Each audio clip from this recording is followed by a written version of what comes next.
Hello and welcome back on geek side है। This is the series on polity. हम discuss कर रहे थे फंडामेंटल राइट्स। हमने एक एक करके हर किसी आर्टिकल को अच्छे से डिस्कस किया है। लास्ट पे निमोनिक्स की वीडियो बनाई है जिसकी वजह से आप सब लोग फंडामेंटल राइट्स को टिप ऑफ द टंग रख सकते हो।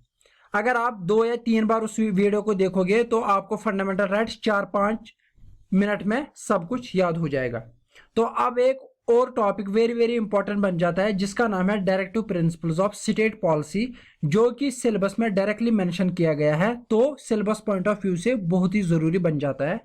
तो आइए स्टार्ट करते हैं। स्टार्ट करने से पहले आपसे रिक्वेस्ट है कि चैनल को सब्सक्राइब जरूर कीजिए ताकि हम जो भी नए वीडियोस बनाए सिलेबस पॉइंट ऑफ व्यू से आप तक पहुंचे। वो बेल आइकन को दबाना ना भूले।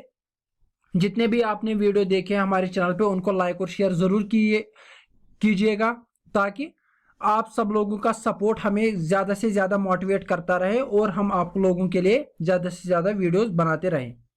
तो आइए अब स्टार्ट करते हैं। सबसे पहले डायरेक्टिव प्रिंसिपल्स के बारे में कुछ फैक्चुअल इंफॉर्मेशन देखते हैं। आप सब लोगों को पता है कि fundamental rights part 3 of the constitution में मेंशन किया गया है। तो directive principles part 4 of the constitution में मेंशन किया गया है। तो आपको सिर्फ इतना याद रखना है कि फंडामेंटल राइट्स और डायरेक्टिव प्रिंसिपल्स साथ साथ है। फंडामेंटल राइट्स 3rd पार्ट में है, डायरेक्टिव प्रिंसिपल्स पार्ट 4 में है। फंडामेंटल राइट्स है आर्टिकल 12 टू आर्टिकल 35 और डायरेक्टिव प्रिंसिपल्स है आर्टिकल 36 टू आर्टिकल 51। इसी तरह फंडामेंटल राइट्स को हमने डिराइव किया है यूएसए के बिल ऑफ राइट्स से। यूएसए के बिल ऑफ राइट्स से तो कहां से हमने डिराइव किया? यूएसए से। किसको? फंडामेंटल राइट्स को। डायरेक्टिव प्रिंसिपल्स को कहां से किया है? From Irish constitution. लेकिन आयरिश कॉन्स्टिट्यूशन ने कहां से खुद डिराइव किया? स्पेनिश कॉन्स्टिट्यूशन से। ये बहुत ही इंपॉर्टेंट पॉइंट बन जाता है। जो हमारे फ्रेमवर्क्स ऑफ द कॉन्स्टिट्यूशन थे उन्होंने बोरो किया है डायरेक्टिव प्रिंसिपल्स को कहां से? Irish Constitution of 1937, which had copied it from Spanish Constitution. Irish Constitution ने खुद कहां से लाया है? स्पेनिश कॉन्स्टिट्यूशन ने। हमने कहां से लाया? हमने लाया आयरिश कॉन्स्टिट्यूशन ने। Very very important point. Doctor B.R. Ambedkar ने बोला है कि these are novel features of the Indian constitution, यानी कि ये नए कुछ फीचर डाले गए हैं हमारे कॉन्स्टिट्यूशन में। इसी तरह बोला कि directive principles along with fundamental rights contain philosophy of the constitution and is soul of the constitution. बहुत बार आप लोगों ने देखा होगा कि क्वेश्चन पूछा जाता है कि सोल ऑफ द कॉन्स्टिट्यूशन किसको बोला जाता है या फिलॉसफी ऑफ द कॉन्स्टिट्यूशन किसको बोला जाता है? किसको बोला जाता है? Directive principles plus fundamental rights. इसी तरह ग्रैनवेल ऑस्टिन ने बोला है कि directive principles plus fundamental rights को क्या बोला गया है? Conscience of the constitution. ये दो फ्रेजेस वेरी वेरी इंपॉर्टेंट बन जाती है। Conscience of the constitution, philosophy and soul of the constitution किसको बोला जाता है? Directive principles plus fundamental rights. ये थी कुछ फैक्चुअल इंफॉर्मेशन जो कि एग्जामिनेशन में डायरेक्टली पूछी जा सकती है। ये पूछा जा सकता है किस पार्ट में डायरेक्टिव प्रिंसिपल्स को मेंशन किया गया है, किस आर्टिकल से किस आर्टिकल तक डायरेक्टिव प्रिंसिपल्स मेंशन किए गए हैं। ये पूछा जा सकता है कि कॉन्स्टिट्यूशन ऑफ द कॉन्स्टिट्यूशन किसको बोला जाता है। अब हम कुछ features of the directive principles पढ़ते हैं कि क्या है कुछ मेन फीचर जो एग्जामिनेशन पॉइंट ऑफ व्यू से वेरी वेरी इंपॉर्टेंट बन जाते हैं। सबसे पहली बात, अगर आपको याद होगा कि मैंने मेकिंग ऑफ द कॉन्स्टिट्यूशन और हिस्ट्री ऑफ द कॉन्स्टिट्यूशन पे जो वीडियोस बनाए थे उसमें मैंने कुछ एक्ट्स मेंशन किए थे। बहुत सारे एक्ट्स हैं, 1856, 1813, 1785, इसी तरह बहुत सारे आर्टिकल्स है। इसी तरह 1935 एक एक्ट है जिसको गवर्नमेंट ऑफ इंडिया एक्ट 1935 बोला जाता है। उसमें बोला गया है कि दीज रिजेंबल द, वो जो गवर्नमेंट ऑफ इंडियन एक्ट 1935 था उसको बोला गया था instrument of instructions. Instrument of instructions क्योंकि उस एक्ट में क्या बोला गया था? ब्रिटिश गवर्नमेंट ने कुछ इंस्ट्रक्शंस दिए थे किनको? गवर्नर जनरल और governors of colonies in India. जो उस टाइम पे कॉलोनीज यहाँ पे थी उसके जो गवर्नर्स और गवर्नर जनरल थे उनको कुछ इंस्ट्रक्शंस दिए गए थे बाय ब्रिटिश गवर्नमेंट। इसी तरह जो डायरेक्टिव प्रिंसिपल्स है इनमें कुछ डायरेक्शंस है, इनमें कुछ आइडियल्स है जो कि किसको फॉलो करने हैं? लेजिस्लेचर और एग्जीक्यूटिव को। यानी कि लेजिस्लेचर और एग्जीक्यूटिव के लिए कुछ इंस्ट्रक्शंस है डायरेक्टिव प्रिंसिपल्स में जो उनको कानून बनाते टाइम दिमाग में रखना चाहिए, उनका ख्याल रखना चाहिए। इसीलिए B.R. अम्बेडकर ने बोला है these directive principles resemble the instrument of instructions. फर्क सिर्फ इतना है, instrument of instruction of India act 1935 किन के लिए थे? गवर्नर जनरल और गवर्नर्स के लिए। लेकिन डायरेक्टिव प्रिंसिपल्स के इंस्ट्रक्शंस किसके लिए है? लेजिस्लेचर और एग्जीक्यूटिव के लिए। Very very important, very very important. ये पूछा जा सकता है कि डायरेक्टिव प्रिंसिपल्स किसके साथ रिजेंबल किए जाते हैं। नीचे 4 ऑप्शन दिए गए होंगे। इसी तरह बोला गया है, ये जो फ्रेज है डायरेक्टिव प्रिंसिपल्स, अब आपको समझ आएगा। ये बोला गया है कि ये डिनोट करता है ideals that state should keep in mind while formulating policies and enacting laws. हर कोई स्टेट अपने लॉज बनाती है, पॉलिसीज बनाती है ताकि कंट्री में बहुत सारे काम किए जाए। तो जो directive principles of state policy है ये बोलता है कि आपको इस हिसाब से कानून बनाने चाहिए, जो कि मेंशन, जो हम आगे पढ़ेंगे डायरेक्टिव प्रिंसिपल्स में क्या क्या मेंशन हुआ है। डायरेक्टिव प्रिंसिपल्स एक स्टेट को गाइड करता है कि आपको इस हिसाब से कानून बनाना चाहिए। किस हिसाब से, वो आगे हम पढ़ेंगे कि इसमें क्या क्या मेंशन किया गया है। आर्टिकल 36 जो है, क्योंकि आर्टिकल 36 से डायरेक्टिव प्रिंसिपल स्टार्ट होते हैं, ये रिलेटेड है डेफिनेशन ऑफ स्टेट। अगर आपको याद होगा फंडामेंटल राइट्स में हमने डेफिनेशन ऑफ स्टेट किसके अंडर पढ़ा था? Under article 12। जो वहां पे डेफिनेशन है वो यहाँ पे भी डेफिनेशन है। यानी कि आर्टिकल 12 और आर्टिकल 36 दोनों किससे रिलेटेड है? डेफिनेशन ऑफ स्टेट से रिलेटेड। क्या कोई फर्क है डेफिनेशन ऑफ स्टेट में वहां और यहाँ? नहीं, कोई फर्क नहीं है, क्योंकि एक ही कॉन्स्टिट्यूशन है, एक ही कंट्री है, तो स्टेट की डेफिनेशन चेंज नहीं होगी। जो वहां पे स्टेट की डेफिनेशन होगी वो यहाँ पे भी डेफिनेशन ऑफ स्टेट होगी। तो डेफिनेशन ऑफ स्टेट में कोई फर्क नहीं है। तो हम एक बार फिर से यहाँ पे दोहराएंगे कि डेफिनेशन ऑफ स्टेट में क्या क्या आ जाता है। Legislative and executive organ of central and state governments, ये डेफिनेशन ऑफ स्टेट में आ जाता है। All local authorities, all public authorities of the country, ये सारे के सारे किस में आ जाते हैं? डेफिनेशन ऑफ स्टेट में। ये किस में मेंशन किया गया है? आर्टिकल 36 इन डायरेक्टिव प्रिंसिपल्स। फंडामेंटल राइट्स में कौन सा आर्टिकल था? आर्टिकल 12।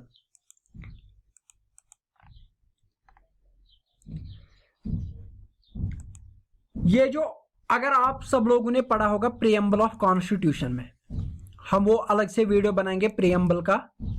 प्रीएम्बल ऑफ कॉन्स्टिट्यूशन में कुछ आइडियल्स है, कुछ अच्छे चीज मेंशन किए गए हैं जिनका नाम है justice, liberty, equality, fraternity.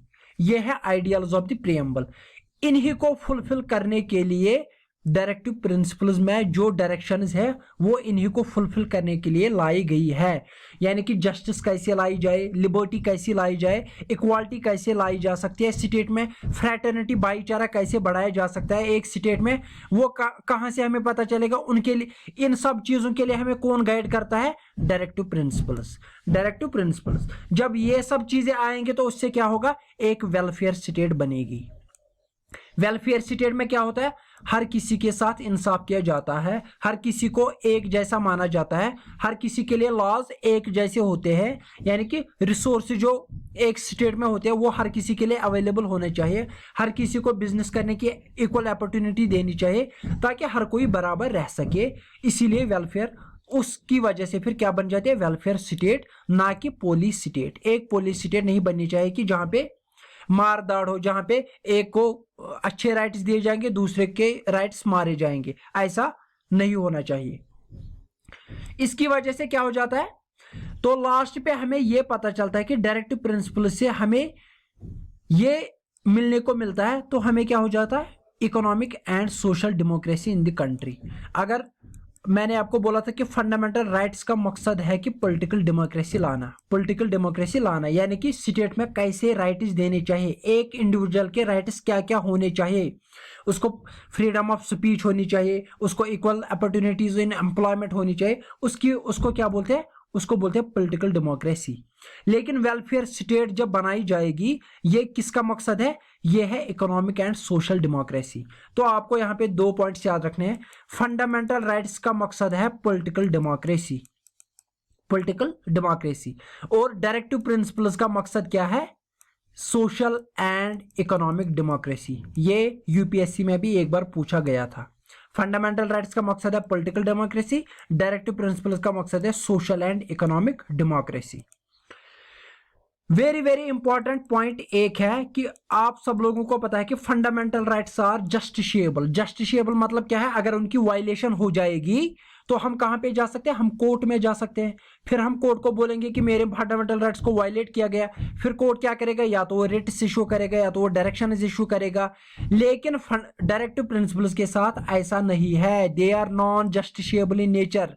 Very very important, directive principles are non-justiciable in nature. They are not legally enforceable by court for their violation. अगर उनकी वायलेशन भी हो जाएगी हम कोर्ट के पास नहीं जा सकते हैं, इसीलिए उनको बोला गया है कि दे आर नॉन जस्टिशिएबल। लेकिन एक इंपॉर्टेंट पॉइंट यहां पे समझने की जरूरत है, भले ही डायरेक्टिव प्रिंसिपल्स क्या है, नॉन जस्टिशिएबल, लेकिन आर्टिकल 36 क्या बोलता है कि they are non justiciable, they are non justiciable. लेकिन आर्टिकल 36 ही मेंशन करता है कि these principles are fundamental in governance of the country. जैसे कि मैंने ऊपर भी मेंशन किया है, इनकी वजह से वेलफेयर स्टेट की गाइडेंस मिल जाती है। जस्टिस, लिबर्टी, इक्वालिटी, फ्रैटर्निटी कैसे आएगी कंट्री में, वो कहां से मिलेगा, उसका गाइड क्या है, डायरेक्टिव प्रिंसिपल्स। एक स्टेट को ध्यान रखना चाहिए कानून बनाते वक्त किस चीज का, डायरेक्टिव प्रिंसिपल्स का। इसीलिए बोला गया है directive principles are fundamental in governance of country and it shall be duty of state to apply these principles in making laws. कानून बनाते समय स्टेट को क्या करना चाहिए, इन प्रिंसिपल्स को अप्लाई करना चाहिए। यानी कि डायरेक्टिव प्रिंसिपल्स में फॉर एग्जांपल अगर पंचायत मेंशन है, आर्टिकल 40 है, डायरेक्टिव प्रिंसिपल्स है, वो किसकी बात कर रहा है, वो कर रहा है पंचायत राज की बात। पंचायत राज ग्रास रूट लेवल पे डेमोक्रेसी की बात कर रहा है, यानी कि गांव तक डेमोक्रेसी फैलनी चाहिए, वो है पंचायत राज का इनिशिएटिव। तो ये स्टेट का ड्यूटी बन जाती है, स्टेट का एक काम बन जाता है कि वो पंचायत राज को इसके लिए एक्ट बनाए, इसको अप्लाई करे, इसको हर स्टेट में अप्लाई करे। यही चीजें मेंशन की गई है यहाँ पे कि स्टेट की ड्यूटी बन जाती है कि वो इन प्रिंसिपल्स को अप्लाई करे, वो डायरेक्टिव प्रिंसिपल्स को अप्लाई करे इन मेकिंग लॉज। जब वो कानून बनाती होगी, कानून बनाते समय किन चीजों का ख्याल रखना चाहिए, डायरेक्टिव प्रिंसिपल्स का। Very very important point. Directive principles, though non-justiciable in nature, help the courts in examining and determining the constitutional validity of law. Directive principles में ऐसे principles mention किए गए हैं, ये कोर्ट को किस चीज के बारे में मदद करती है कि वैलिडिटी ऑफ लॉ है कि नहीं, यानी कि कोई कानून वैलिड है कि नहीं। किस बुनियाद पे वो करते हैं, डायरेक्टिव प्रिंसिपल्स की बुनियाद पे। इतने जबरदस्त प्रिंसिपल्स हैं किसमें, डायरेक्टिव प्रिंसिपल्स में। सुप्रीम कोर्ट ने बहुत बार रूल किया है कि in determining the constitutionality of any law, if a court finds that the law in question seeks to give effect to a directive principle, it may consider such law to be reasonable in relation to Article 14 और Article 19।